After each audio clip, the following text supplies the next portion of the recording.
Have you ever asked yourself why a tropical fruit shipped thousands of miles costs less than an apple grown down the street? The story starts in the 1870s with a man named Miner Keith. Keith wasn't a farmer. He was a railroad baron with a body count. He was carving steel tracks through the Costa Rican jungle.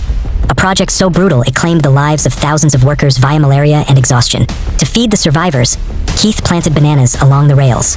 They weren't a cash crop. They were cheap fuel for dying men. But a strange thing happened. Train passengers started eating the rations. They loved them. Keith realized he had stumbled upon a geopolitical magic trick. The gold wasn't the railroad. It was the yellow fruit growing beside it. From this realization, the United Fruit Company was born. To call United Fruit a business is a polite understatement. It was a sovereign state masquerading as a grocer. Throughout Central America, it swallowed railroads, telegraphs, and ports. It possessed the power to make governments tremble. Locals didn't call it United Fruit.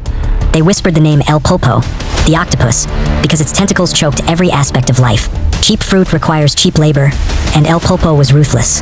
They built company towns where workers were paid in script, fake money valid only at company stores. It was a closed loop of servitude, and when the workers dared to ask for more, the octopus squeezed harder. In 1928, banana workers in Colombia struck. Their demands were shockingly modest. A 6-day work week, payment in real currency, and toilets. United Fruit didn't negotiate. They called the U.S. government, claiming a communist threat. The U.S. pressured Colombia, and the Colombian army set up machine guns around a town square filled with striking workers and their families. They were given 5 minutes to leave. They stood their ground. When the smoke cleared, the dead lay in heaps. The army loaded the bodies onto the very trains built to haul fruit and dumped them into the sea. The message was clear: bullets are cheaper than raises. But the company's dark masterpiece came in 1954 in Guatemala. United Fruit owned massive tracts of the country, leaving much of it until to artificially inflate prices. When the democratically elected President Jacobo Arbenz tried to buy the unused land back to give to peasant farmers, caught in their own tax fraud, United Fruit didn't go to court. They went to the CIA. Hired PR legend Edward Bernays spun a tale that Arbenz was a Soviet puppet. It was a lie, but it worked.